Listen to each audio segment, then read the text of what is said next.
here he goes. Go. Good. That's a big fish. Full hand on tail. Yeah, looks so good. How broad that thing is. What if I was one that pulled me in? Beautiful. Oh my.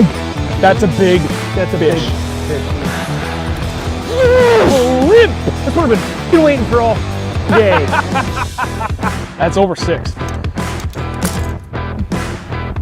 Oh. That's a good fish.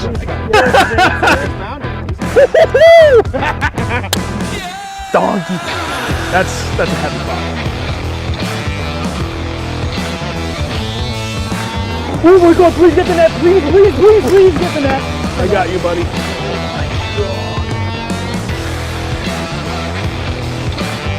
That was the weirdest one ever. There you go.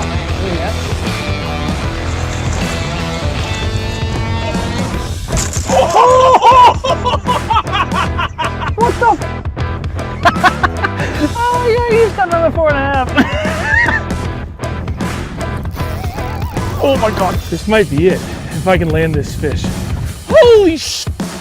5.06. She's thick. Oh my God! Oh my God! Holy! What a beast! Dude, that's it! That's it! 4 pounds small. I need a picture. Oh wow! That might be a 4. That might be a 4. Yeah, it's a 4. You guys show that off to 4 pounds, 12 ounces. Holy! Trailer just getting that. Yeah. Yeah. Dude, that's unbelievable. He's still swimming. What happened to Mick? Yup.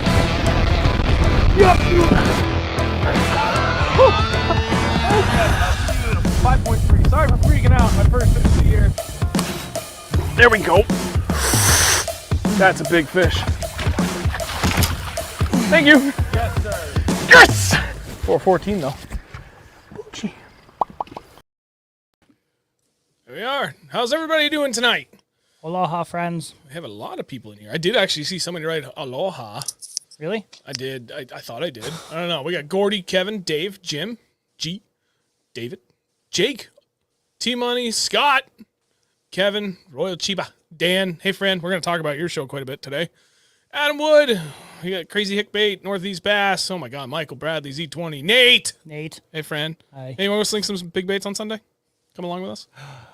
I got to get a guide trip in. I got a thing. But anyway, Dixie Fishing, Kyle, and Drew, everybody that's already here, and Sean, who's also here in the stream, joining us tonight for a little bit. We're going to talk a little about tournament stuff to get started in a minute here.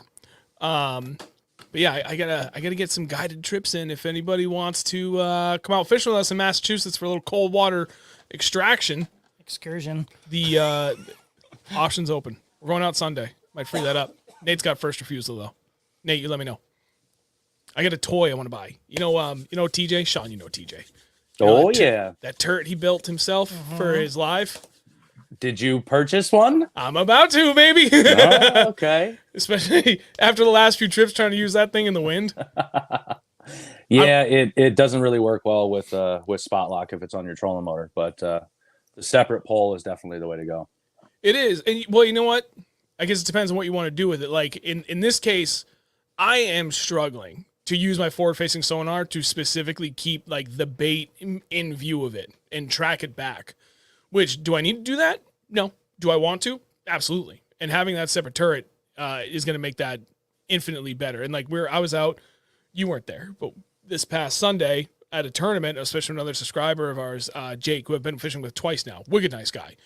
And there was like barely a breath of wind by the afternoon. And we got up in a spot, found some structure that I really wanted to pinpoint, and I kept going past it a little bit, and I finally got zoned in on it, and I saw 2 giant fish on it. And I had a good inkling, because I have a friend that I fished with the very first time here at this spawn 4 years ago now.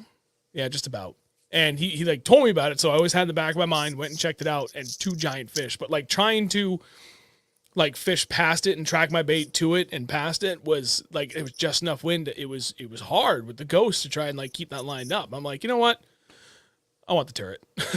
You I just know, want the turret. if you have it on your trolling motor and it's really windy, it's almost like, at least for me, I have Garmin, so it's almost like a Garmin 180 because it just like pans and it's almost like the 360, except you get like live imaging. Oh, yep. But yeah, no, it makes it fun trying to keep it on target when it's windy and you're trying to use a trolling motor. But yeah, smart move. Yeah. It's in for the price I'm getting it for. It's like, yeah, it's no brainer. Wait, what? Hang on. Kevin, I'll pin that. Hello, and thanks, Sean. Sorry. And Sean, thanks for the list of lakes. We were able to catch a few a couple weeks ago. Greatly appreciated. You're very welcome, Kevin. Glad to hear that. Did see Drew, Chris Martin, who's also part of the Rutland Bass Club, which Sean is going to talk a little bit about for more tournament talk. And we'll start with that before we kind of talk about some of the expos coming up, because there's a lot of good things happening to the expos. Well, the New England Fishing Expo in Boxborough, Mass, the end of this month, January 27th to the 29th.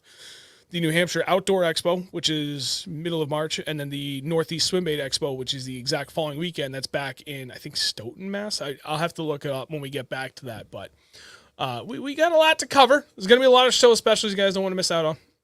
That's for damn sure. Michael Bradley, is that an old school steam radiator? No, it's just my tongue and groove pine. That's Sean. Oh yeah, that's Sean. Sean, what is that an old steam? Is that a steam radiator behind you? Yes, it is. Dude, those things are the best though. Dude, they hold heat. They hold heat very, very well. They do, and they're good for your skin. My dad was a plumber. He did a lot of these things. It's like because it's like steam. It's good for you. That's why I have great skin. It is. You have very magical skin. You must touch it. You must drink a lot of water, along with being next to your steam. Water. Yeah.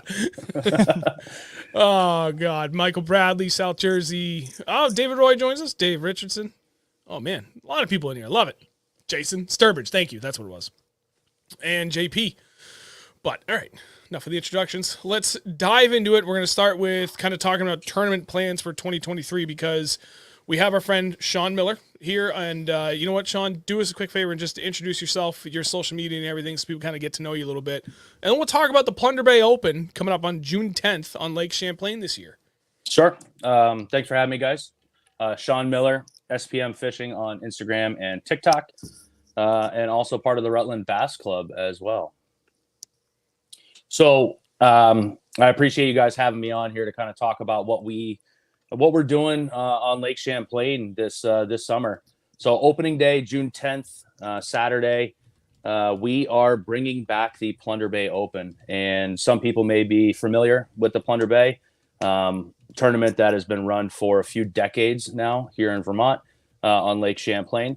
And it was run by the Rutland County Bassmasters and then the Castleton Lions Club up until 2020. COVID hit and everything got shut down and it never really got started back up again. So the Rutland Bass Club, we've gotten together and we've decided to kind of revitalize it and bring it back into, into the light that it was before. It was a tradition that people fished every single year. Opening bass season, we're fishing the Plunder Bay Open. And it was always a good turnout, always a good time. It was competitive, but it was still fun. So we're excited to bring it back. Love it. Tell you what, let's throw the flyer up so people can kind of get a little bit more information as they're going through it. So both you and Chris are anticipating about 60 boats to show up to this, and at the minimum. Yeah, at the minimum. We're basing our early estimates on 60 boats. So, that being said, entry fees $220. That includes smallmouth and largemouth lunker pools. Is that a split pool? It is. So $10 of each is going to go into, for per boat or per angler per boat, into a lunker pool. So you basically have a total of $1,200 into two lunker pools, which is split. So $600 for the smallmouth, $600 for largemouth, $3,500 for the first place. We're playing out 1 in 6. So the more boats we get, the bigger the pools, the bigger the first place prize, second place, all the places that we're paying, and then the lunker pools grow as well. So it's going to be a competitive yet fun time. Nice. So one of the questions I just saw from Josh Herding, he asked, what's the payout percentage? And that's actually a really good question because you explained this to me yesterday about where some of the money is going to, and it's like phenomenal the way you guys are dispersing some of that money. Yep. So it's a 1 in 6 payout. It's an 80% payout. The Rutland Bass Club is a nonprofit, and we're actually the only BASS affiliated club in the state of Vermont. Part of what our club is about is it's not a money club. So it's a learning club. It's an experience club where kids, adults that don't know very much about tournament fishing, and even guys that have been doing it for a long time and are sick and tired of paying entry fees, they get together. We have a bunch of different tournaments on various lakes, and co-anglers and boaters get paired up together, get to learn from one another, get to meet new people, just basically get to learn about fishing and grow the sport and grow the knowledge that you're gaining while fishing. So it's a really cool thing. Part of what the Rutland Bass Club aims to do is to be able to provide opportunities to youth anglers, anglers in general, for access, for scholarships to join the Rutland Bass Club for those youth anglers that are competing at the high school level. And then we'll also work with some local charitable organizations that provide those opportunities and outreach programs to kids and adults in the area to kind of get them in the sport.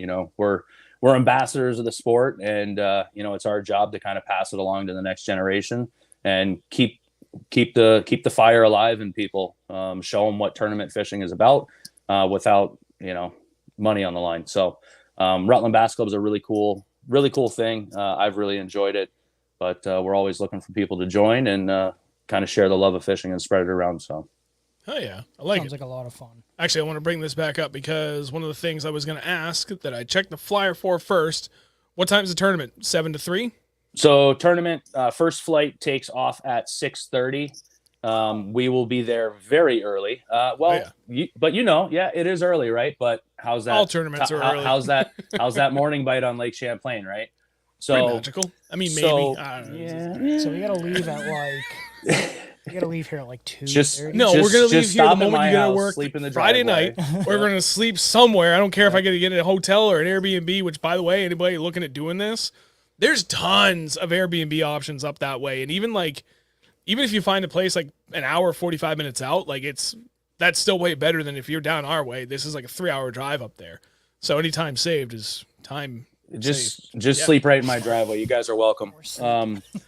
No, but so basically we're gonna, we're based on the amount of entrants that we're expecting, we're gonna do flights, and so we're gonna have flights take off every 15 minutes. We'll have boats out there guiding people, kind of like what the Elite Series does. Just everyone gets in line in order and kind of just slowly idles out. And see you later. Have fun. See you back at 2:30 for those that take off at 6:30, and then we'll have a flight that goes off at 6:45.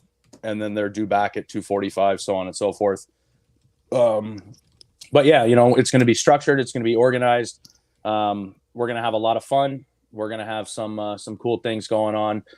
We're going to kind of draw names and raffle off 2 free memberships to the Rutland Bass Club while we're there.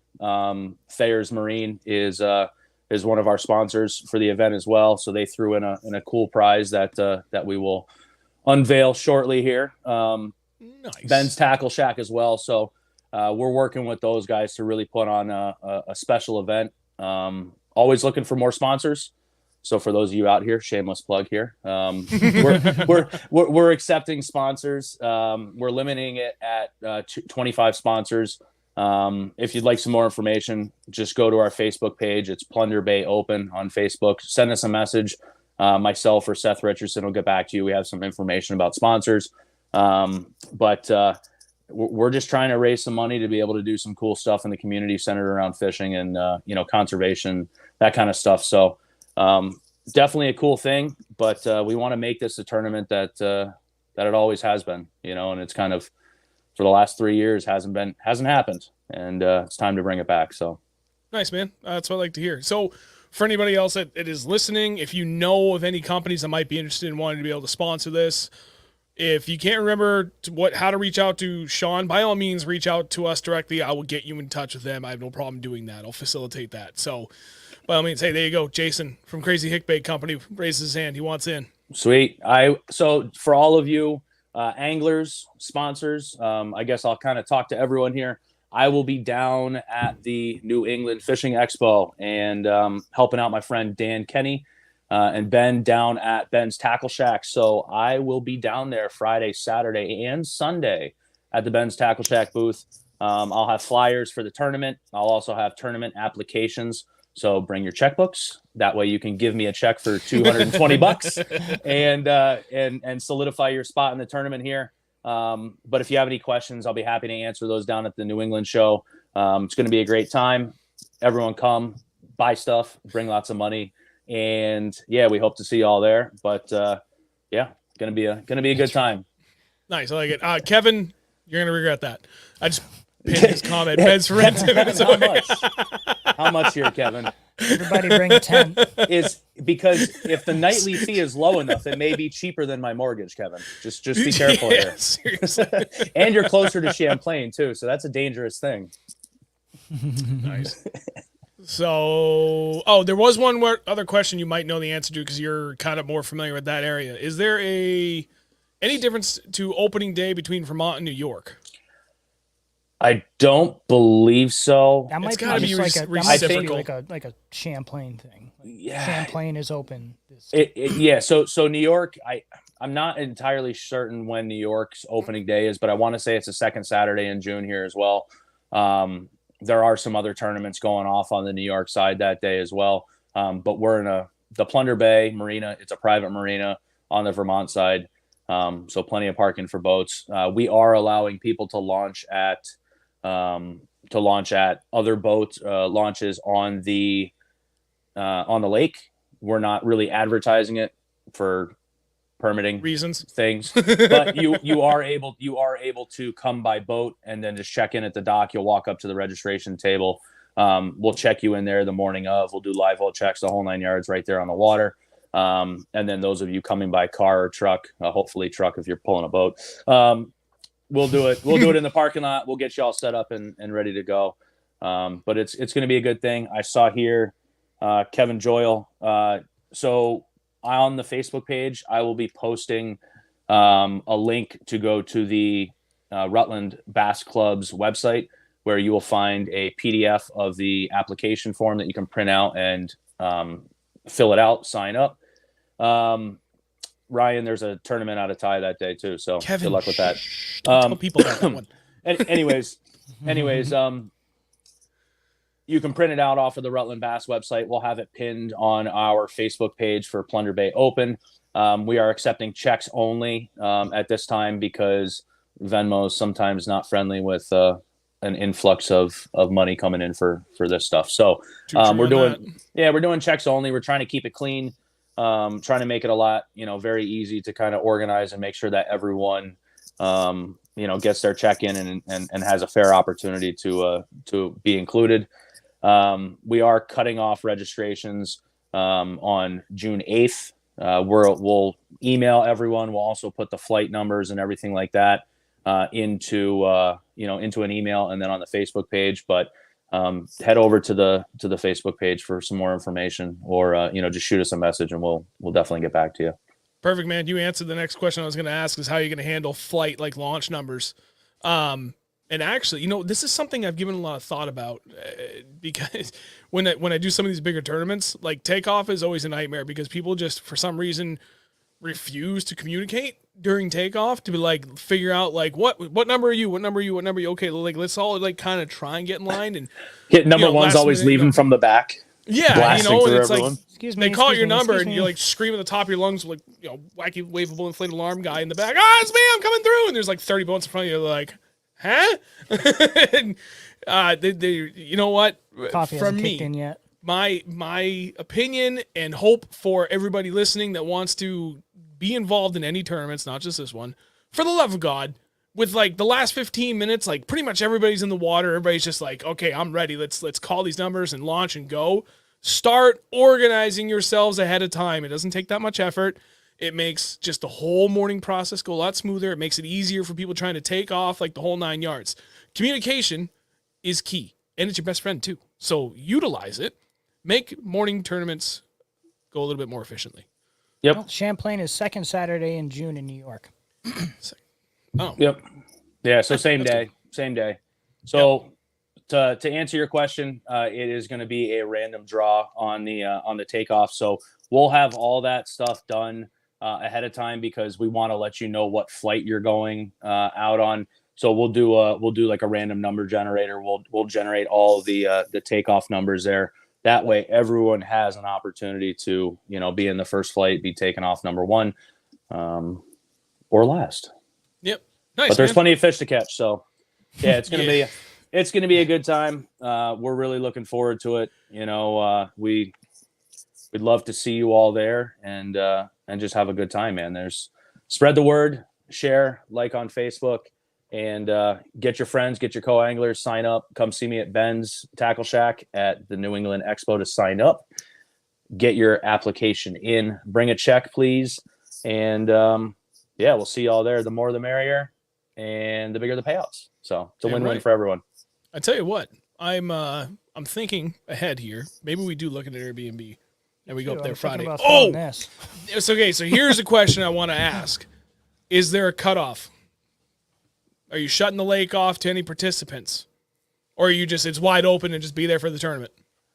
You can be there for the tournament. I mean, if you, pre-fishing wise.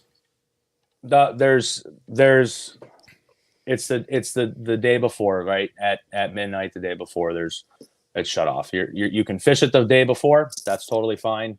But tournament day, see you at the boat launch. No fishing. That day off before and just go up. Well, that's what I was thinking. If we just go up Friday, like we sleep in, get a good night's sleep, head up, and then maybe we just stay up there the whole weekend. Like that wouldn't be so bad. We do the tournament Saturday, and then we go fun fish Sunday. Yeah, we could. We could always drive a little further south. Yeah, I was gonna say.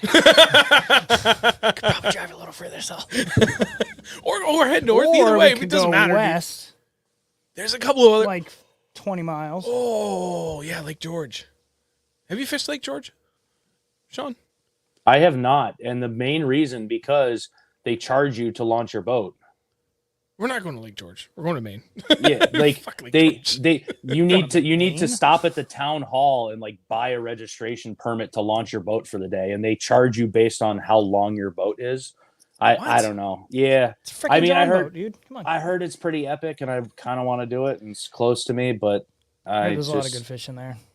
Take me. I haven't gone yet. I would. It is on our list for like. I've been trying to go fishing there. So I built a parking garage at the southern end of the lake.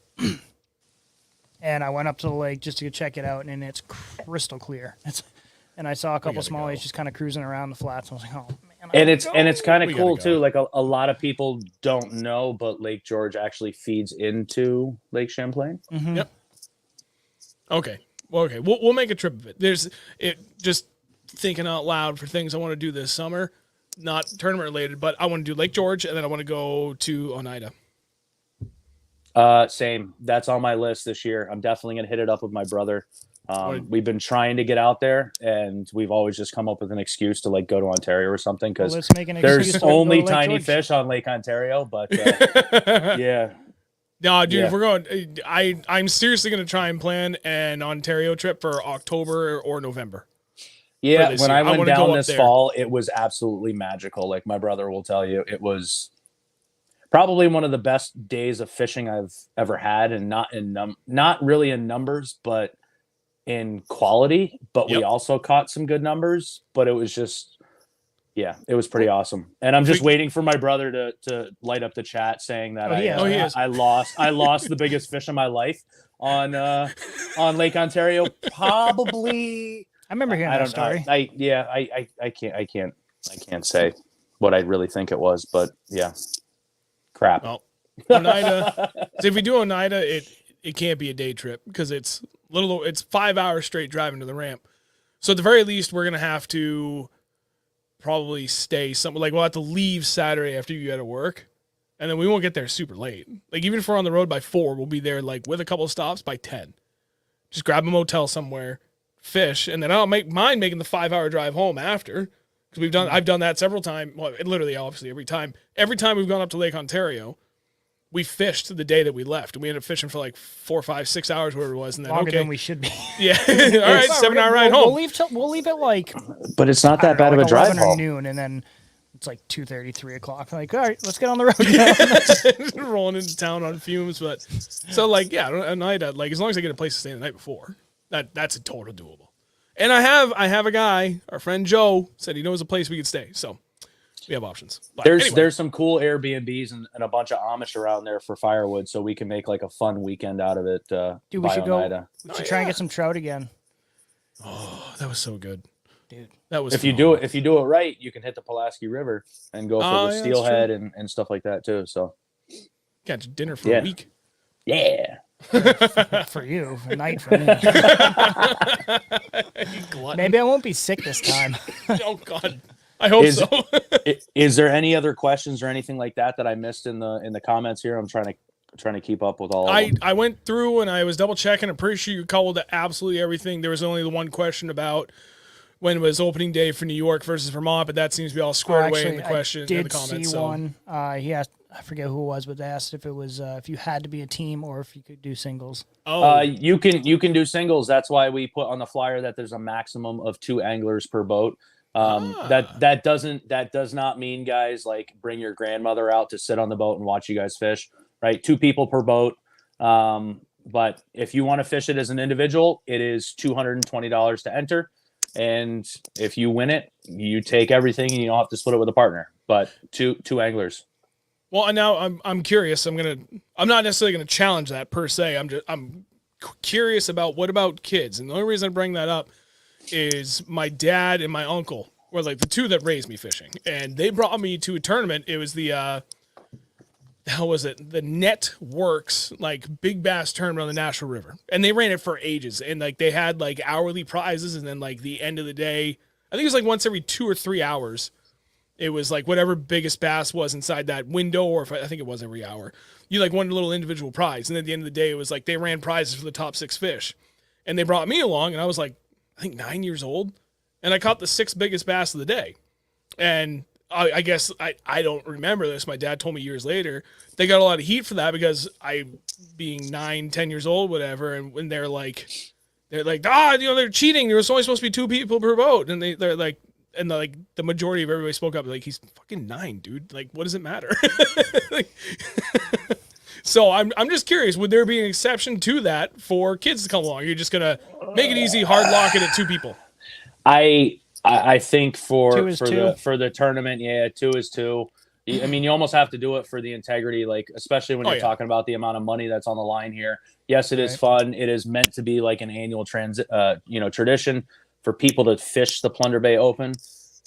But if, heaven forbid, someone with two grown adults and a 9-year-old, 10-year-old win the tournament, like there's no way to prove that they didn't have 3 lines in the water, the whole 9 yards. And so like, fair point. It really muddies the water. And like, obviously if we're going to do this and we're going to do it well, honor and integrity are at the forefront. We don't want another recap of, the walleye tour, Yeah, true. So. Seriously. Hey, we were just talking about that. We got weights and fish. Leave your weights at home, okay? So we will be doing live well checks, and we will also be checking fish fillets. We will be checking for weights over 2 ounces in your tackle box, okay? Thank you.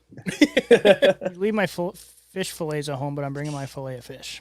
We're gonna have metal detectors on hand. We're gonna have like licensed massage therapists on hand. They're gonna like feel the fish, be like, something's not right about that. There's fillets in there. Is that a golf ball? Yeah. Cool. All right. Well, thank you very much, Sean, for coming on, talking to us about the tournament. And for everybody else who's watching, again, go to the Plunder Bay Open on Facebook is where you can get most of that information. You can reach out to them there. Get a hold of Sean, get a hold of us, like any way you need to, whatever you can remember, we'll take care of it. But yeah, man, we'll see you there. We'll be there. We'll probably be donating, but it'll be fun regardless. Donating baits. Yeah, to the lake, to the pike. Sponsorship and tournament entry fees is what I heard. Thank you, gentlemen. We appreciate it. Welcome aboard. Thanks, buddy. Thank you, guys. You're welcome. All right, buddy. Have a good night. Bye. See ya. All right. So, you know what's bothering me? That camera's not even remotely straight. I mean, it is, but at the same time, it's not. Just have to live with it. So, there you go. Plunder Bay Open has returned to Lake Champlain. If you guys are interested, by all means, go. We will be there. Anybody wants to hang out? I am thinking if we're gonna do this, we should get a place to stay for 2 nights up there, Yeah, I like that idea. and then we can just hang out. Maybe we could. There's one of our meetups for the summer. Yeah, there we go. Now we'll Saturday meet up after with the all our derby. subs. There you go. We'll pick a place. Well, we'll figure this out. We'll pick a place somewhere nearby. We all go get dinner. Take the place over. I'm sure they'll be pissed about it because it'll be right in the middle of the summer. We don't care. We're gonna do a takeover. It'll be great. It'll be fine.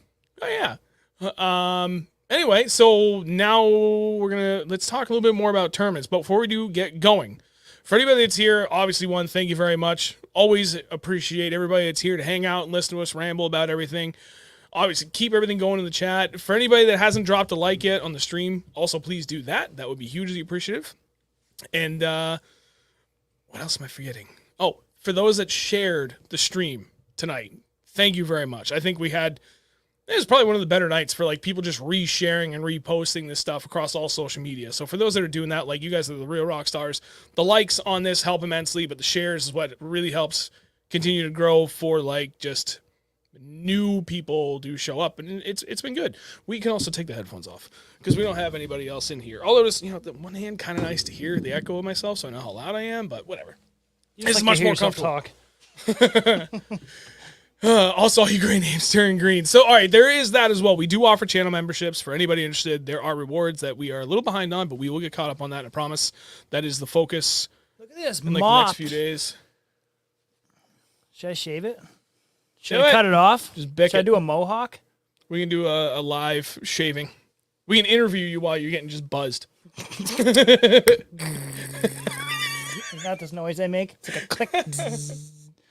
Hey, Jamie, thanks for joining us. Now, Chris, you're very, very welcome. T-Money, how do you make a name green? You have to become a channel member. So if you were to, I don't know, it looks different for me because I'm the channel owner, but there should be a button somewhere that says join. If not, you can, if you're on your browser or whatever, you're on your phone, just go back to the channel, and either on the home page for the channel, there will be a join button, or, you've got like videos, shorts, live, community. There's another tab up there eventually that says memberships, and you go there and you can join from that. I was holding that burp in that whole time. I got called out to do a mullet again. Dude, I had a mullet like 3 or 4 years ago. 4 years ago, Before because it it got was when we cool. were at Lake Ontario for the first time. Yeah, before it got cool. I'm not doing it again. Sorry. Tournaments. And actually, this is where I'm hoping a lot of you can feed back in. We're still looking for a tournament trail to join for the whole season. And I'm not... Ben's Tackle Shack is doing their own tournament trail, and we will absolutely be fishing at least 1 or 2 of those.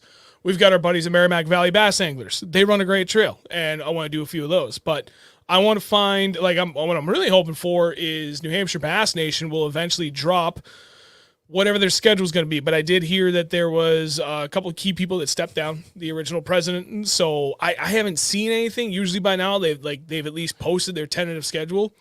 But I'm trying to find a club for Andrew and I to join that's like one bigger trail, like 4 to 5 tournaments total for the whole season. A little bit like higher, I guess, payout potential. But also has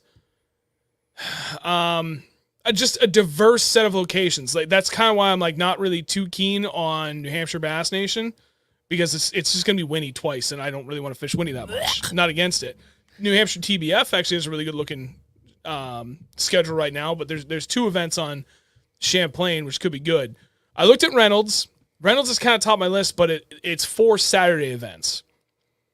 So that could be problematic because my wife works Saturdays, and it would essentially just kind of cut into like scouting time.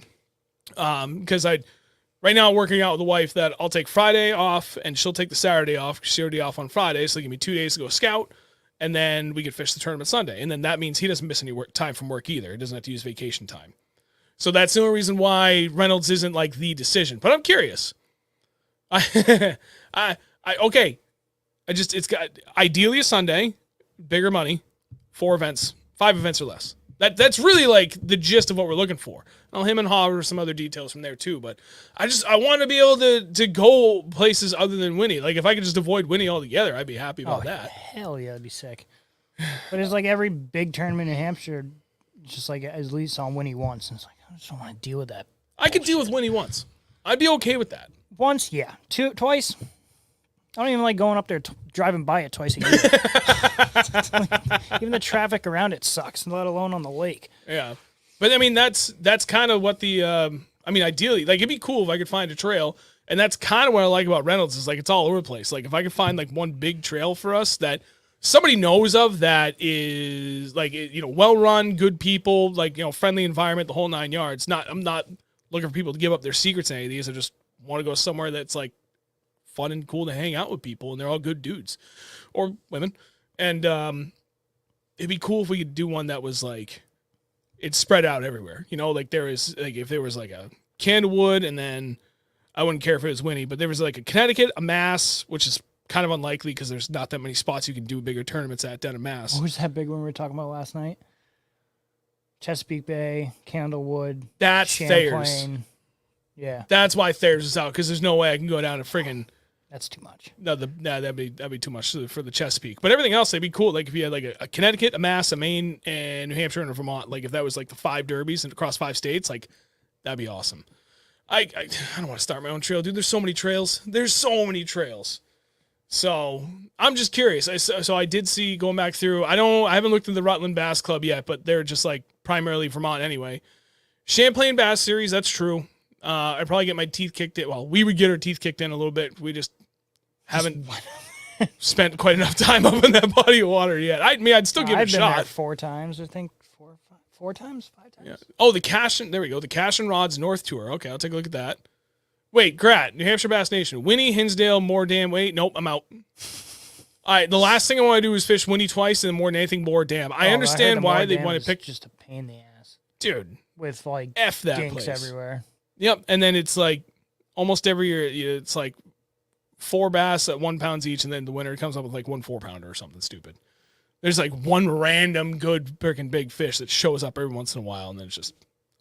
Isn't it just like a big back cut of the Connecticut, and then there's just pike everywhere. They eat all the bass. Yeah, pretty much. There you go. Chris said Rutland Bass will be posting a schedule online soon. 5 full Saturdays on the lake, 5 4-hour weekday tourneys in the Rutland area. Guests can fish up to 2 tourneys in the club.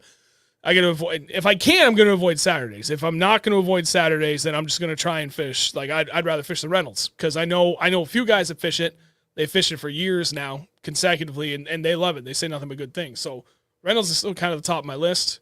New Hampshire TBF, the Bass Federation, close second. Then yeah, there's Berkshire. That's true. That'd be cool. We're doing a lot of Western Mass, but that'd be okay. I'm looking for. Yeah, that could be good. I was kind of hoping for like 30, 40 plus boat tournaments per event. Yeah, because those ones are always interesting. Yeah, they are. They're always fun too, because it's always like there's so much going on. There's so many people fishing, which like the smaller tournaments, I say like the 10 to 15 boat tournaments, it's more stressful because it's like you're either on them or you're not, and you're either in the money or you're not. And like with those bigger tournaments, the payout's usually a few more spots, and you have more of a chance. And there's so many people that it's more competitive at that point. Yeah, and I'm a extremely competitive person by nature, although I'd like to think at least in a good-natured way. I mean, we go out there and we give it our all, and I love it. I fucking thrive on it. But then there's still plenty of days where I'll get my teeth kicked in, but still go home with a smile. Maybe sometimes a little grumpy, but like I'm never pissed off about it. I don't let it ruin my day. 30, 40 boats means you don't want to fish Mass. That's true. What did I miss? 30, who else?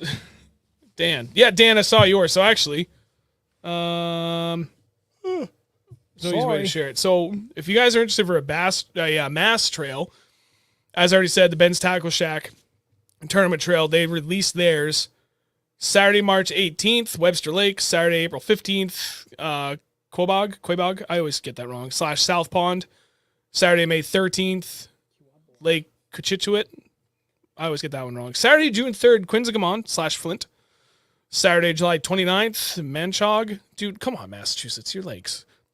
This one I know how to pronounce. Saturday, September 23rd, Lake Shirley, and then the last one, Quabog, Saturday, October 28th for their Monster Bash. Kawabawag. Which was fun. I got my teeth kicked in that tournament hard. A lot of other people did too, but it was still fun. A lot of good guys on that trail. So that's a good Mass trail if you guys are interested in joining that too. Yeah, that's the only problem with Berkshire. Wicked nice guys. We love doing their fall classic. Oh, dude, it was such a good time. I'm looking for like 30 plus boats. So I don't know. That's kind of the plan. And we've been talking about doing tournaments again, like on a regular basis for years. We just, the last, I think 3 years You in just a row. get caught up by having too much fun. Fun fishing. It's like, what's the point? I mean, you don't really need to prove anything to anybody. It's if No, at anything, this it's point, to prove just anything myself. to ourselves. Well, and it's the same conversation every year where I'm like, okay, it's like February, March, whatever. And I text him like, hey, buddy, let's do tournament trail. He's like, all right. So we talk about it. And like, I still want to do New Hampshire Bass Nation. And it's like, Winnie. Don't really want to do that. And then we continue to talk. And then we get talking about like other places we want to fish in between all that stuff. It's like, fuck it, let's just travel again.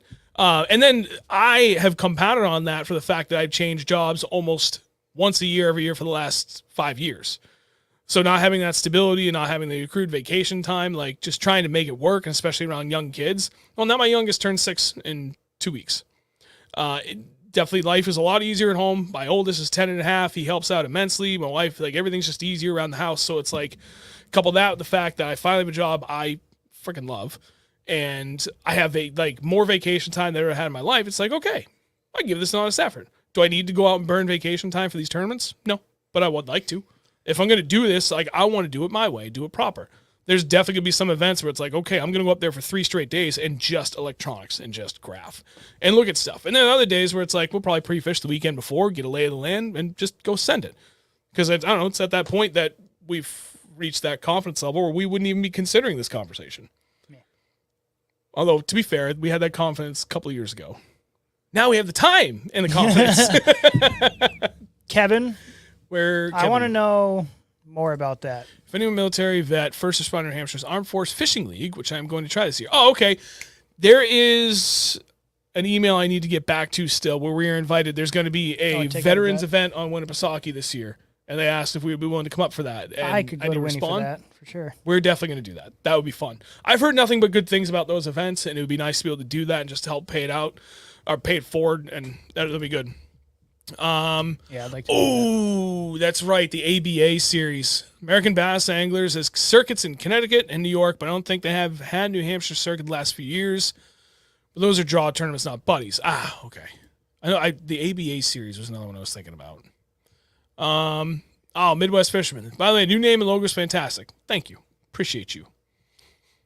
Hey, thanks. So, David, any clubs in New Hampshire run draw tourneys? I have a boat, no partner. Not that I know of anymore. New Hampshire Basscasters years ago used to have that. They had like 4 or 5 different kind of trails. They had like their team format, their midweek, their draw. So you could have people show up and you get a random non-boater, first come first serve. Then they have their sweethearts, and now I think they just have like their team format, their elite series, which is like a midweek thing, and their sweetheart tournaments, which actually a girl I went to school with. Yeah. With Emily? Yep. Katie. I've known her since I think 4th or 5th grade. Mike Mack. Anybody that's been in New Hampshire in the tournament scene knows that name, Mike Mack, his daughter. And she's awesome. As far as I know, she's continuing the Sweetheart series. It's actually something I want to get Jared or Jake to do with me. Yeah, dude. But sick. I can't get Jared to commit to a whole day yet. I'm trying to get my kids into this. He's like, I want to ride my bicycle. I want to play video games. Yeah, when are we going home? I'm hungry. I don't blame him because that was me when I was a kid too. Although I could maintain focus for fishing a lot better. But they're getting there. Oh my God. I didn't have anybody to take me out fishing. I just went by myself. I misread Until this. I met you. That's true. You had a boat. And I was like, hey, what are you let's doing? go Want to go fishing. fishing? Want to go fishing? Want to go fishing? I'm always going. Andrew will get in touch with you. Oh, I'll get you in touch with the Armed Forces Fishing League. I misread that at a quick glance. I thought he said something about touching your face. I was like, what? You can touch my force. Just kidding. It's off limits. It has an owner. All right. Well, thank you for everybody that gave us some feedback here. It gives us some more to think about, some other options. Yeah. I don't know. We'll figure it out. I got to figure it out sooner or later because my wife's a hairdresser. So, like, she books out all of her schedule, like, really far out, like 3 months. So we're already kind of knocking the door of, like, screwing up whatever potential April tournaments coming up. I got to get this squared away. And does she... Nah, she paid in full. Yeah. Let's see how it goes. Let's talk expos really quick. Expos. Next up, January 27th through the 29th, doing the Fishing Expo in Boxborough, Mass. You gonna be there Saturday, Sunday? I should be there Saturday and Sunday. I got to take the time off. I forgot. For Saturday. But I'm going to do it for Saturday. And I may be there Friday. I don't know. I'm not exactly sure the dates that I'm taking off yet, but I'm probably just going to do Saturday and Sunday. So I'll be there 99% of the time there on Saturday. And depending on what Sunday's plans are, I will most likely be there all day Sunday too. We'll probably be there all day Sunday. Saturday, I will be there for at least most of it. But again, my youngest son turned 6 on that same Saturday, so I'm going to at least come home for dinner for that, be with the family. So like that's locked in. That's happening. However, I will be there before it opens. Dan, help me out on that, please. Get me in the building before it opens so I can, kind of be ready, mentally prepare for the event. And that's what I had open on my phone. There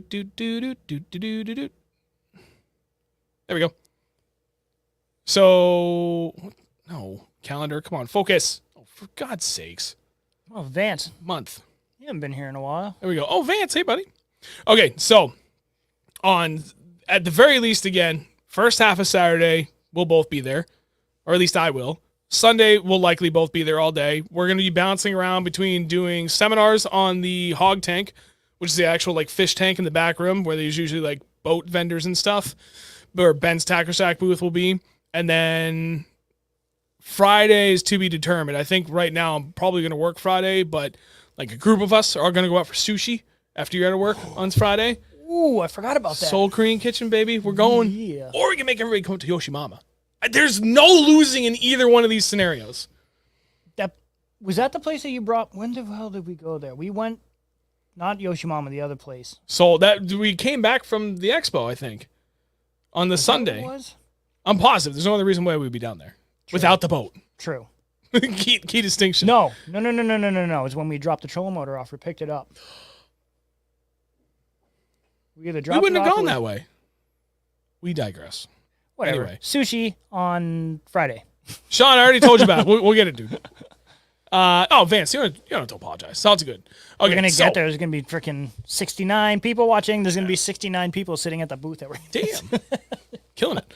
So, Where's the sushi? Saturday, January 28th, I'll be at the bait tank demo, or the hog tank, whatever you want to call it, at 11 o'clock. I'm going to be talking cold water jig fishing. Now, Dan signed both of us up to do this. That means, if you wish, you can get up on the little fake boat on the tank overlooking the sea of people at peak traffic.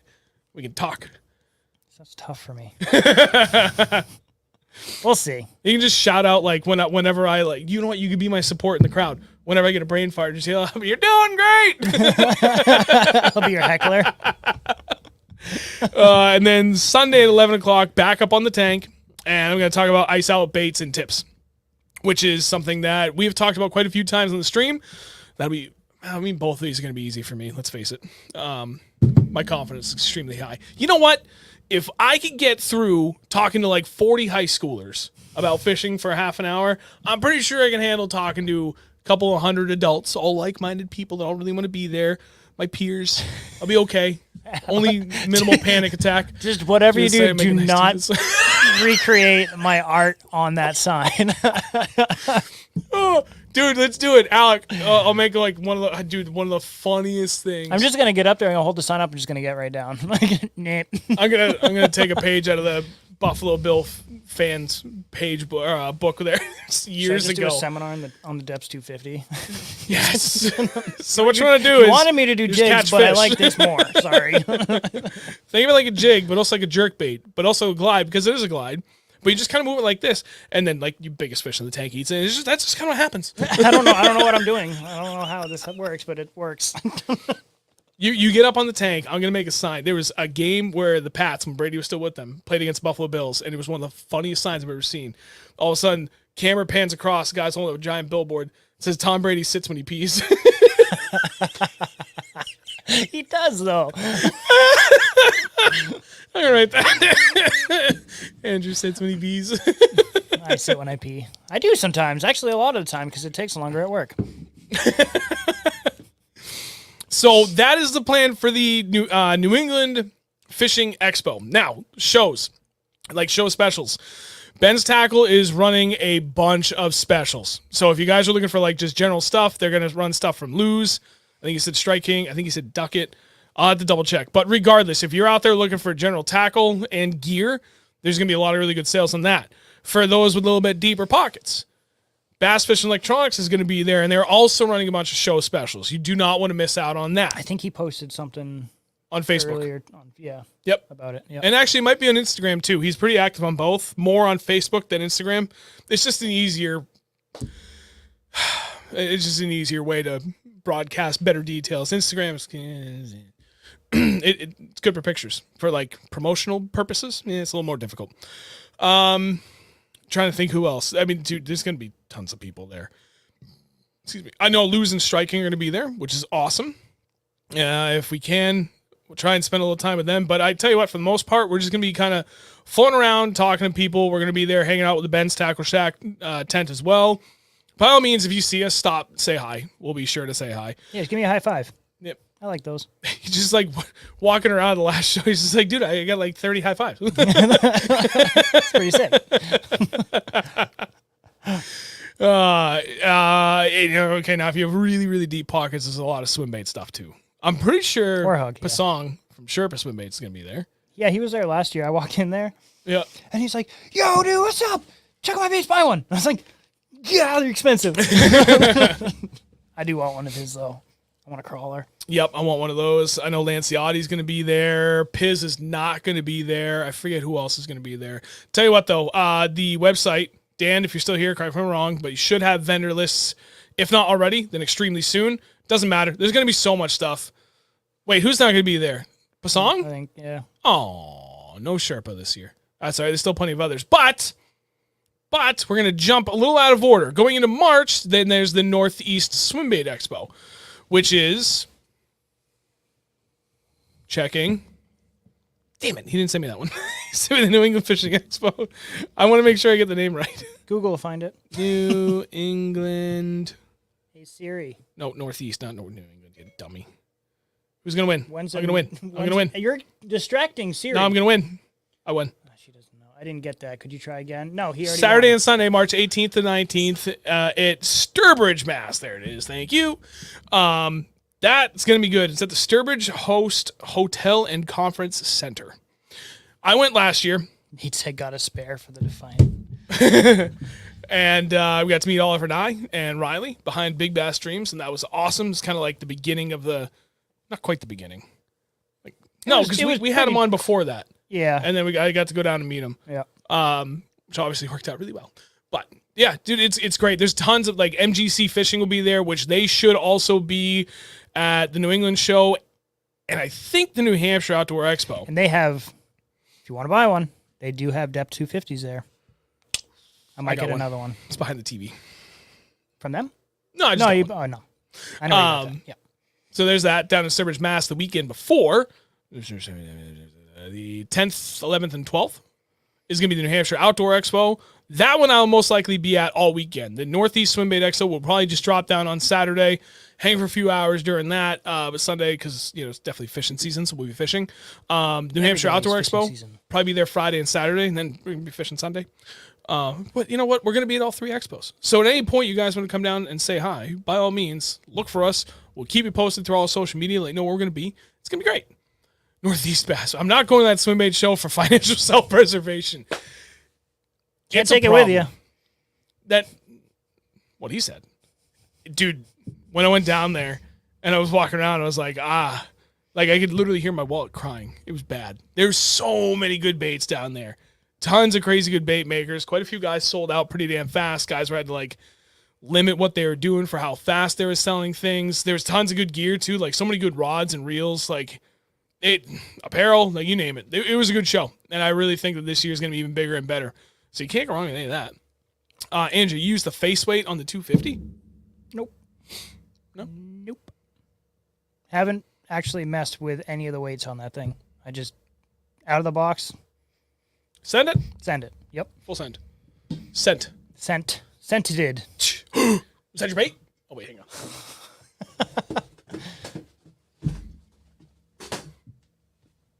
Is that your bait? Yes.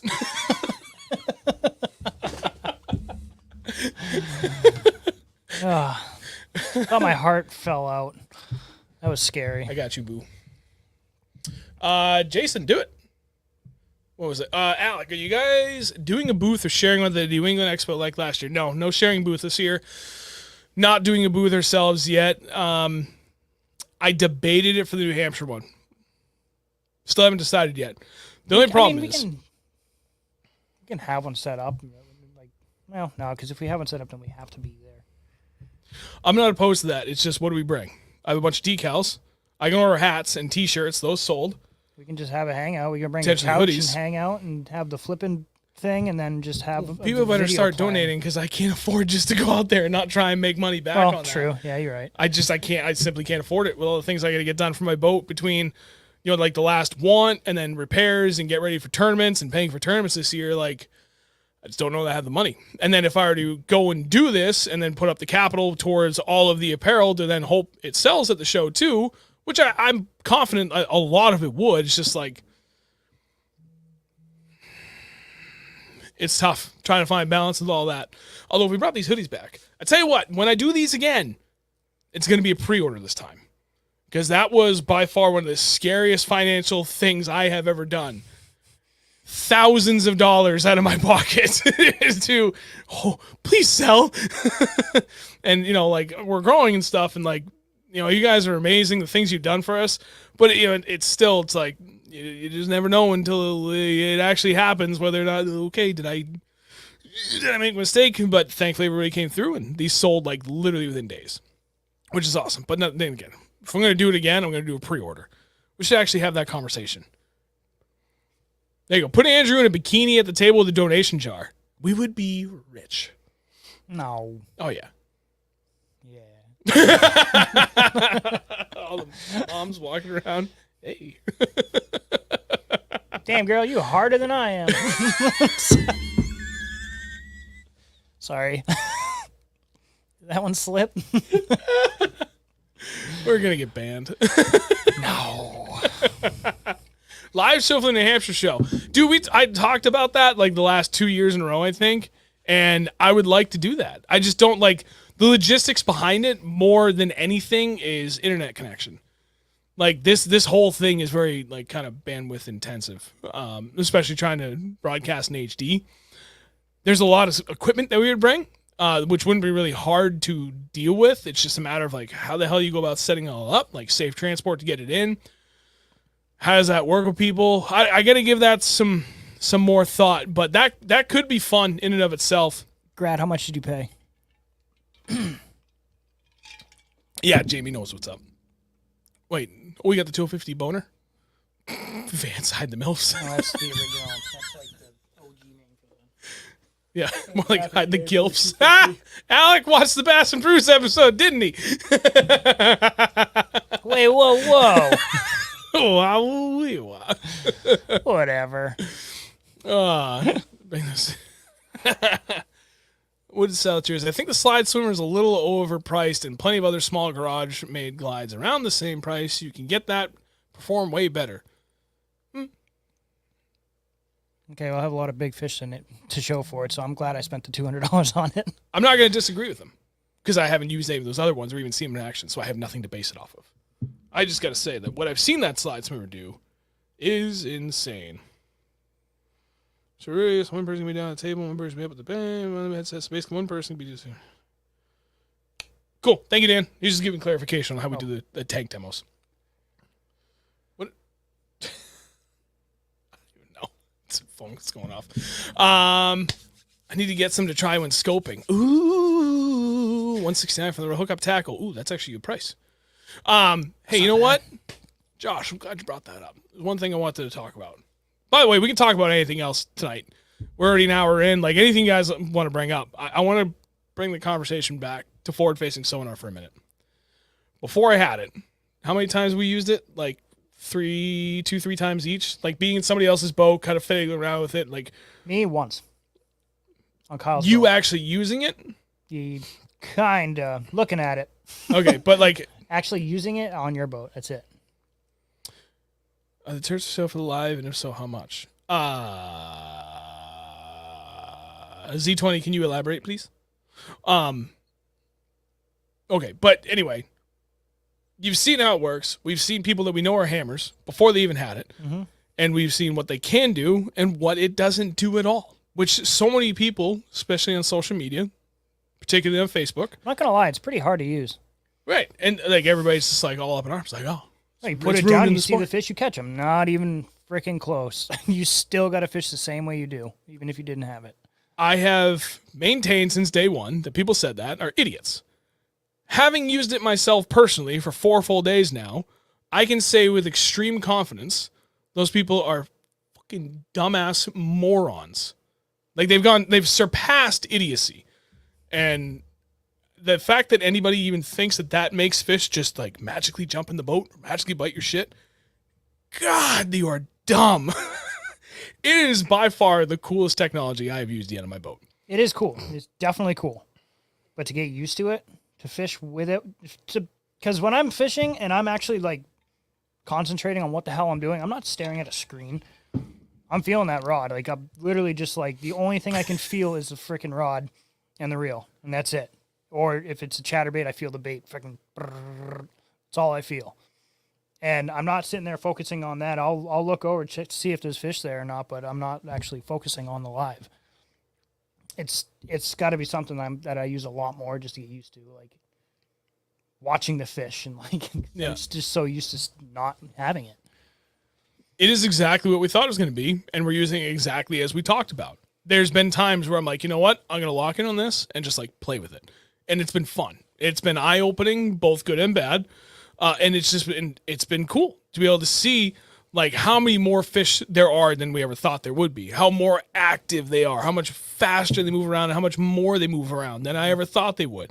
So it's definitely been a learning experience. Especially in this cold weather, like this cold water. We were in what, 40? Or Dude, 38 degrees we're on Champlain, and those fish were just zooming around. they were just see in, out, gone. They're crazy. Yep. But that's the blessing of it. And then the curse side is like watching, I legitimately must have had 40 to 50 fish on Sunday that came up and just like sat on my Demiki rig right below the boat. So watching them, not just on the 2D sonar, but watching them alive. And you could see, and they were good sized smallmouth. You'd turn, you'd see their fins. And it's like, yep, here he comes up. And it just come up, just sit there. Nah. Yeah, I don't really want Over that and anymore. over and over again.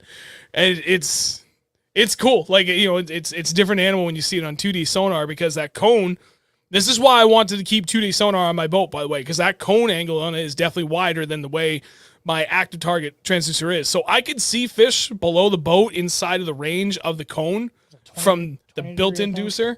I forget. I'll have to double check. That I couldn't see on live.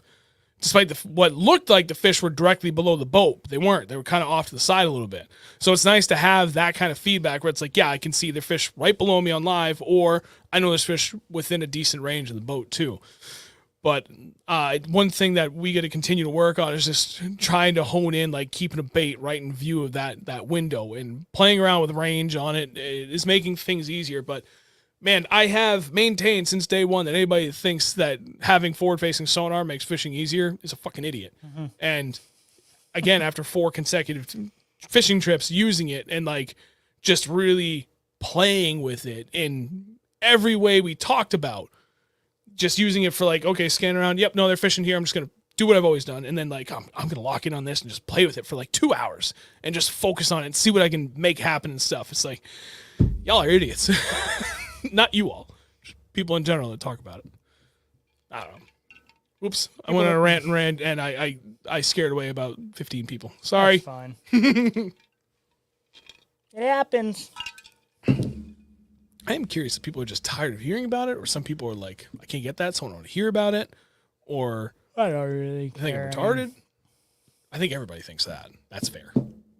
I know I am. Jot. I've had like 4 times more concussions than probably half the people in here to get combined. I like that. You have to figure out how to trigger them. That's always been the case.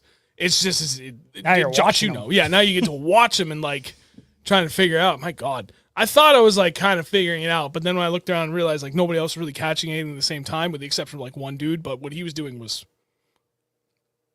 not going to say anything else. It was wild, and he was wildly successful with it. Like just nuts.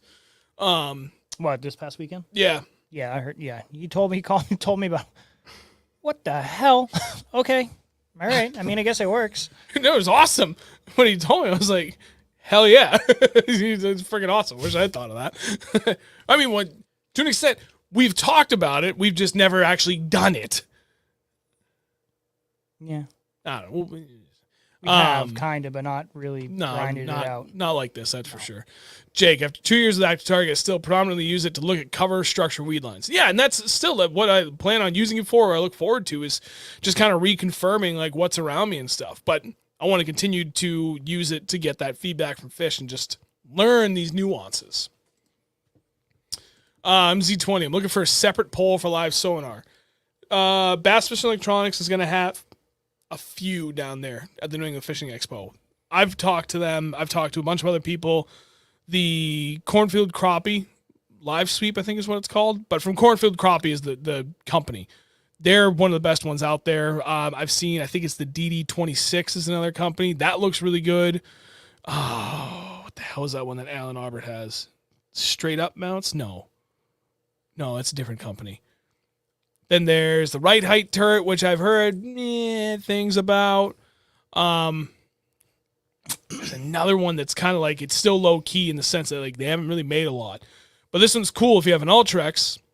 It actually has a chain drive on it. And as I understand it, I could be wrong, so please correct me if I'm wrong, but as I understand it, you can basically either engage or disengage that drive chain. So you can spot lock and separate the turret from the trolling motor shaft. Spot lock does keep it if you want, and then you go to the motorized pedal and you can move it around. Or when you're not spot locked, you can basically disengage that so it's free spooling, and you can like point it all around wherever you want. And as you move the trolling motor, it moves the live turret at the same speed, so you can move a little bit faster, a little bit more degree of freedom. That one I was really intrigued by, but I'm going to go with the one my buddy's building me. I put it on my boat if somebody wants to buy it for me. Oh, nice. MGC Fish. There you go. From Dan. Pin it. MGC Fishing at all 3 shows. There you go. Nice. Yes, Josh. Him. Mike. How many concussions? So, Josh, you probably know what he was doing. How many? Well, that jackhammer gave me number 13. Sorry. I'm sorry. I'm a little slow. Couldn't get out of the way of the jackhammer. I'd say a Northern Bass collab with depths, maybe a beautiful perch pattern. The funny thing is, I never throw perch pattern stuff. Yeah, I don't know why. Maybe because I'm always throwing it. Randy! I think the only time I ever throw a perch pattern anything is even jerkbait. I don't really. Once in a while. But spy bait. No, that's not even. Yeah, it is. It's green-ish.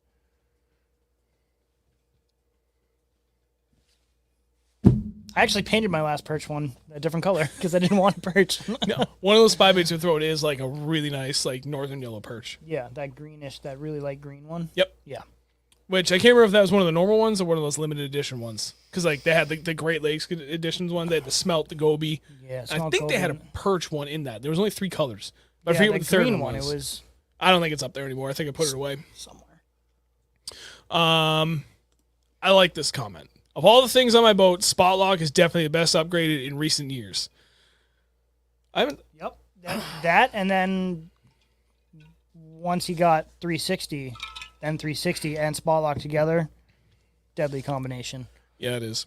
I actually don't think I've talked about Spot Lock to that degree in a while now.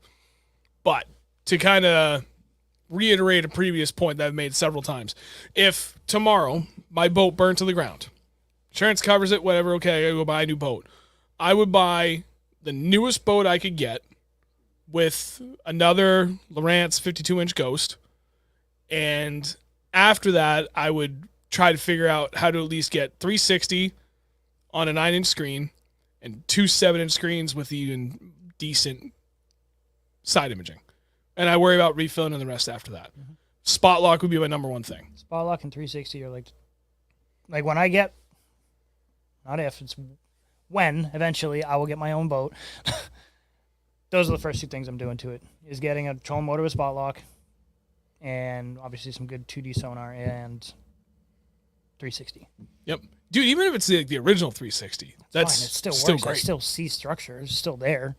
That has been one of the best upgrades I ever did to the boat, and the amount, certainly the best upgrade for what we've learned over the years. I cannot stress enough how good that has been for what we've learned, for our ability to pick apart a lake and really understand where we're catching these fish, how they're relating to different kinds of structure, different depths at different times of the year, different water temps, and just having understanding, knowing exactly, especially like our offshore shit that we're doing, the deep water stuff, and we know like we're targeting rock piles or humps or whatever, but then we go like way off to the side of it and we're finding success there. We know exactly how far off we were too. So it's just putting together that information that we learned, because we can literally see everything down below the boat out to, I think it's a max. The range says 150 feet, but I think that's diameter. So 75 feet from the trolling motor is still quite a bit of range. And it's cool. I love it. I've got one friend, Jason, lives out in California. He just bought his. It just arrived the other day. I talked to Tyler from Swimbait Scrutiny, and Yeah, he got it too, he's going to be didn't buying it. He doesn't have it yet. Oh, I He was thought he- asking. yeah. It sounds like he's going to buy it. For some reason, I thought he already bought it. Maybe it was somebody else. Yeah, no, it wasn't him. It was somebody else. Oh, you know what's funny? So there's another kind of regionally local podcast out there called Scales and Tails, but he's much more focused on swimbait fishing. It's a great show. He recently had on our friends Tom and Tyler from Swimbait Scrutiny, which we've had on here once before. They're the New Hampshire-based YouTube channel. That's just they're all big bait slingers. That's what they like to do. And Tyler texted me. He was like, "Hey, just FYI, we just did this thing with Scales and Tails, and Tom gave you quite the shout out for being crazy ass bastards being out there fishing all the time." I was like, "Oh, nice." I was gonna listen to it anyway, so I put it on after I was done my meetings at work, and I was like, "I've got a bunch of reports to fill out. I'm just gonna let that play." And it was I'm pretty sure his name is Adrian that hosts it, and he that question came up. I was like, "Do you guys know any real diehards out here?" And they're like, "Oh yeah, no, there's quite a few of them. Those really Northern Bass boys they're savage." Something like that. Got nothing better to do. You just like fishing. Yeah. If we didn't have cameras, we'd still be doing the same thing. Yeah. Besides all this. Oh, I like that. Okay, Josh. You know what's interesting? One of the best forward-facing sonar guys out there when it comes to big bass says he's never actually used his trolling motor's spot lock / anchor mode. Yeah. a lot of guys we've that had do a it. few people talk about that. That's the thing that I keep going back and forth on, because I'm very comfortable just moving around.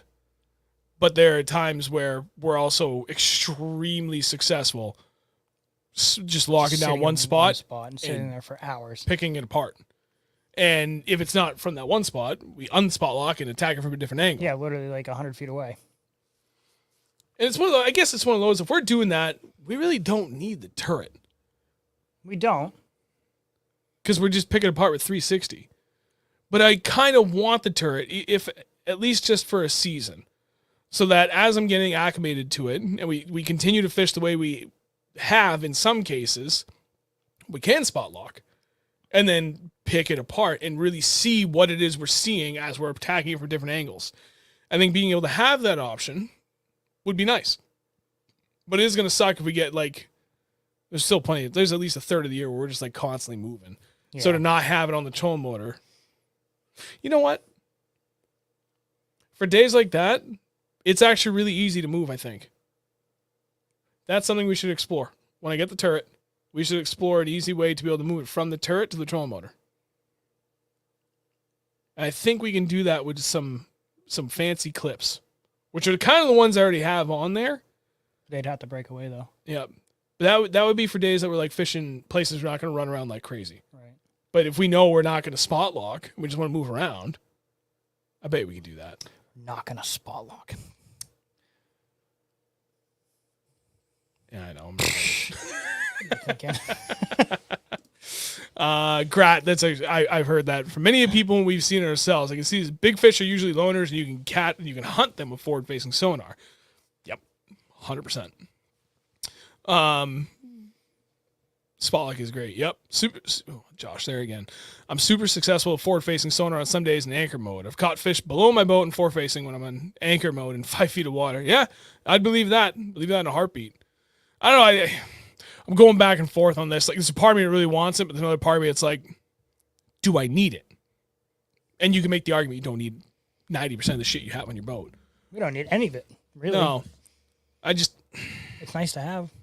So I gotta give this more thought. I've got time. I can make a decision. I don't have to make a decision anytime soon. I would like to get this figured out, squared away, but I go back and forth on it. Because, there are plenty of days, especially like end of the season, where like we're really picking stuff apart. It would be cool. I can think of multiple weeks, if not months out of the year, where the wind's going to be ripping, and there's key areas that we like to fish in some specific lakes where they're just roaming over nothing.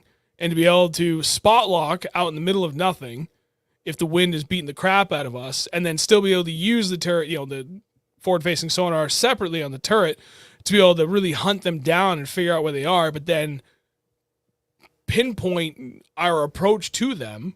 That's where I can really see the benefit from it. I just don't know if it's going to be that beneficial. I don't know. We won't know until we try. That's true. And it's one of those, if I don't like it, I can always just take it off and sell it. It's not the end of the world. Van, spot lock would be a massive upgrade and help me a lot. Actually, just a pedal drive until my hand steers okay. There you go. Northeast. Are you running lithium batteries on your boat yet? No. 1, very expensive. 2, the whole not charging when the batteries go below 32 degrees, when they reach freezing point, freaks me out a little bit because I'm still using my boat right now. So I don't want to have to worry about that.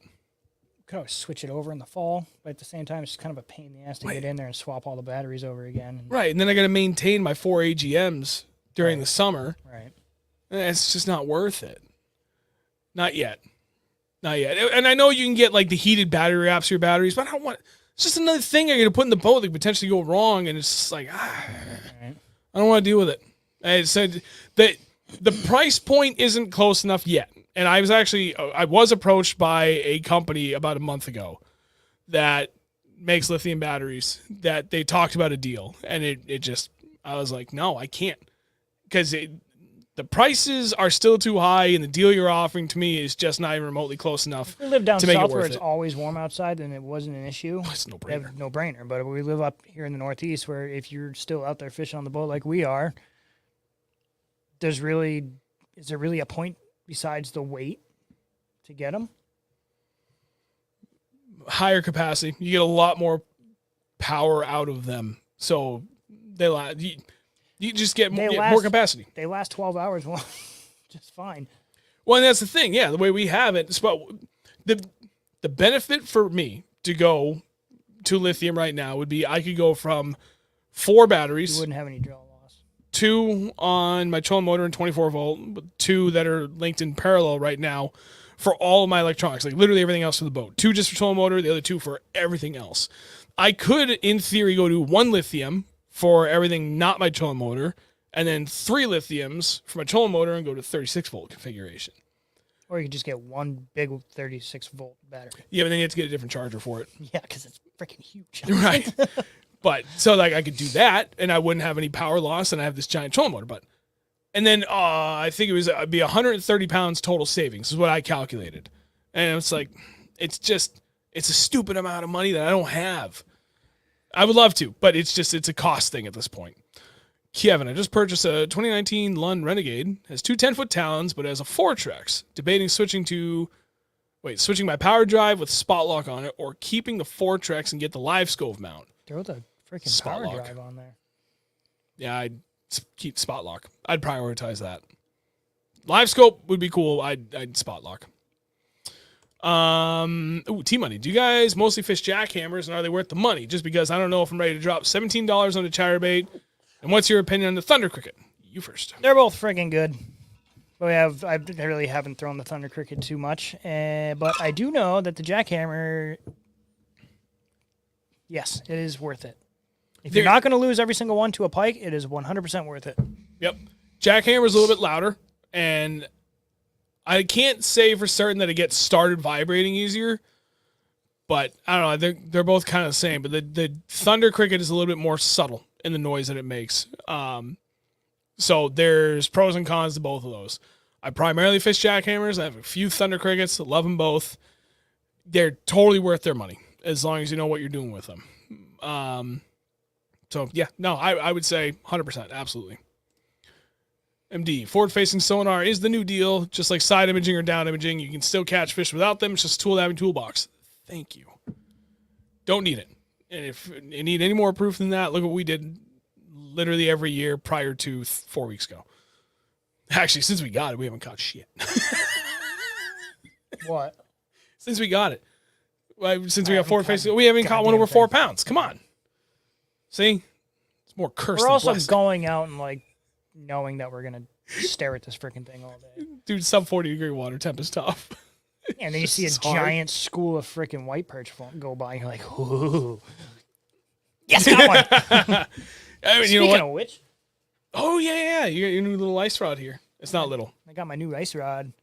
It's a 40-inch medium heavy hot rod. I think that's how you say it. Hot, HAAT. Pretty freaking excited about this. I've been wanting one of these rods for like, I don't know, probably 2 or 3 years now, and I finally just nutted up and grabbed one. I'm excited. It's my new Demiki rod. And this is Josh. I've had no issues running a 125 Ionic cranking accessory battery, but I store my boat in an unheated barn. I had my boat out yesterday fishing in Mass.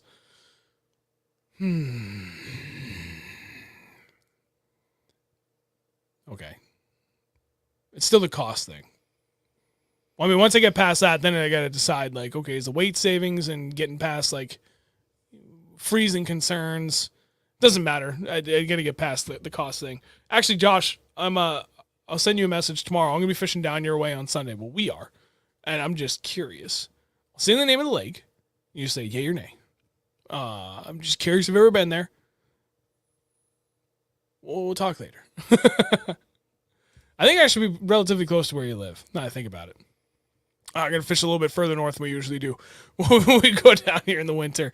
Be nice to save ourselves even an hour of driving for the weekend. That'd be nice. T-Money, you're very welcome. You know what? I will go back to this. Fortrex is a great motor, but Spotlight is hard to beat.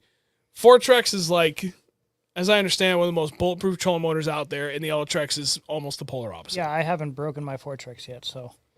Dude, I've heard so many people talk about how just piss poor the quality of those Ultrex are. They can be problematic. That's for damn sure. They rushed him out. Yep. And well, they made some It was a wonky big thing. designs decisions too. Huge change in how everything was going to work with spot lock and all that stuff, and then I think they fucked up. Yeah, A little bit. it's I don't know, man. It's tough because that spot lock is. I mean, you got to think about it. A lot of that spot lock is like in current and stuff, and like before you have a Tromo that doesn't have spot lock and you just drift. Now people are like, oh, we can just sit still in the current, and it's just working the shit out of that Tromo. It's just gonna blow up. Yeah. Yeah, Josh, I agree. I'm not going to replace them until these batteries need replacing. Although now I'm getting close. Well, I'm not sure because I run all Duracell AGMs. I heard nothing but good things about them when I first bought them in 2019, and I bought 2 in 2019 and 2 more in 2021. So all 4 of them are. But now I'm coming up on 4th full season. Well, 19, 20, 21, 22. Oh, 5th full season of using my 2 trolling motor batteries. That's right, because we were going to the St. Lawrence for the first time, and in 2019, we went there 2 weeks after the highest water level in recorded history. Yeah, it's pretty gnarly up there.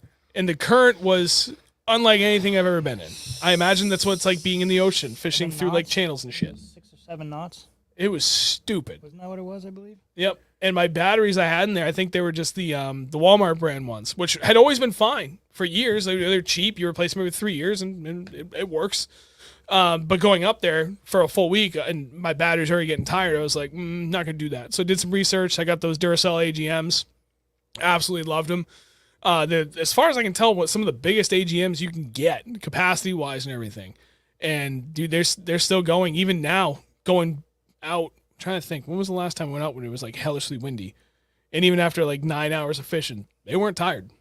No, was those batteries great. are nice. Yep. Real nice. I love those. They're phenomenal. And then, Ryan, did Andrew say Demiki? Did I even tell you about the Demiki hooks he sent for testing? No. Oh, so I used them. That's why I literally caught all 3 of my fish on new Demiki hooks he sent me for testing. I want to see them. They are chef's kiss. Need a little tweaking, but otherwise, like whatever hook it was that he was using on it, dude, Stuck? stuck. Like came in with meat on 2 of the 3 fish I caught stuck. Jesus. Yeah, that. But like it took nothing to stick them. It's Like like I that didn't like jig heat thing into that just it. like closed shut on the lip. You ever see that Yeah. stupid thing? Jesus. Man, I just leaned into them like I normally do, and I had them pinned. I was they're really owners. impressed with that hook. Oh, okay. Owners make good hooks. Anyone have issues with Ultrex power switch? Not me. Even the seal and the foot pedal. Yep, that was another one. Josh, I screwed up the other day trying to not use my big motor to trailer red boat and hand slipped on rope. I smoked my ghost on my trailer. All I did was put a scratch on the shaft. Still works fine. I've done that once or twice. And it sucks when you do it. Or you're going to like beach the boat, you get close to the shore and like you don't pull it off in time. Slingshot yourself I backwards. slingshot myself off my own trailer once. Idiot. Coming in hot on 10 and just doesn't release. It's like, oh no, smash! Well, whatever. Yeah, pull that stuff up a little early. I don't know. Actually, I haven't even. G Hayes, sorry, I haven't heard anything about that motor guide issue. Trying to think. I don't know, man. I think we covered everything Ian. for tonight. We did cover a lot. Tell you what, though, before you leave, if you guys are interested for another show and you haven't been tuning in, Big Bass Dreams does their shows every Thursday night, 9 p.m. Eastern. That's tomorrow almost night. always every Thursday night at 9. Sometimes they shift it. Like last week, they had Ben Milliken on from Milliken Fishing, and that was at hopped 10 in on p.m. that Eastern. Tuned in that a little bit. That was a pretty good show.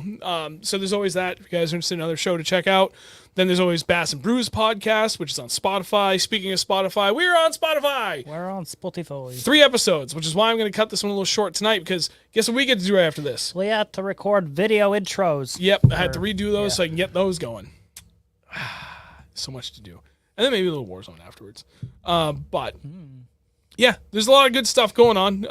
If you guys are going to go to the expos, you want to meet up, let us know. We're going to be there again, like definitely Saturday for most of the day, probably all day Sunday for the New England Fishing Expo. Be there for most of the New Hampshire Outdoor Expo, at least most of Saturday for the Northeast Swim Bait Expo. And then we're pretty much into fishing season. I mean, at that point, with fingers crossed, weather looks good right now this weekend. Keep fishing. And there's only 2 Sundays this winter that I cannot fish. Like decidedly cannot fish. Maybe a third. Actually, it might be 3. But they're not consecutive, and that's the important thing. But I have to go to Miami for work in February. I missed 1 day there. And then, I know, shucks. Gotta go to Miami. And then for the Sunday, for the New England Fishing Expo. Unless we decide to go out fishing for a few hours in the afternoon. That's always potential. Yeah. Anyway, could be good. I don't know. We hope you guys see you at the shows. That would be fun. Otherwise, I don't know what the hell we're going to do next week yet for a topic. There is going to be a show that same week I'm in Miami. We're going to have to move that Wednesday show or just cancel it for that week, which is going to be interesting because that would be episode 99. We have a lot of work ahead of us over the next 2 weeks to plan for this 100th episode. This is 94. We're running out of time. I want to make episode 100 special. It's going to be canceled. Ha All right. Well, anyway, for anybody that tuned in tonight, thank you very much. Greatly appreciate it. We had like another killer night for a number of people that were here to watch. Dude, there's a lot of people here tonight. It was a good night. It was. It was fun. We appreciate you. Andrew, do your thing. We will see you guys next week, Wednesday, 8 o'clock. One more time. Let me chart that over. We will see you guys next Wednesday, like every Wednesday, at 8 p.m. Eastern at Real Northern Bass. I can't do that. That's so weird to me now. YouTube.com/Real Northern Bass. We will see you guys next week, and we love you. Bye. See ya.